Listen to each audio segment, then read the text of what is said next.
प्यारे बच्चों, आज मैं आपको मिलवा रही हूँ एक नए हर्फ से। यह है ज़ौत, यह ज़ौत, यह ज़ौत। इसकी आवाज़ है ज़, इसकी आवाज़ है ज़। ज़ईफ़ जो बहुत ज़्यादा बूढ़ा होता है। आपकी दादी होती हैं, आपके दादा, नाना, नानी या कोई भी औरत जो बहुत ज़्यादा उम्र की हो जाती है उसे कहते हैं ज़ईफ़। ज़ईफ़, ज़ईफ़। चलिए मैं आपको नज़्म सुनाती हूँ।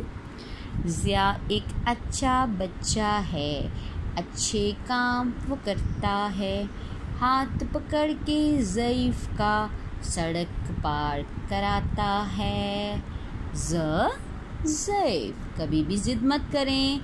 और प्यारे बच्चों, आपको पता है कि ज़ की आवाज़ क्या है?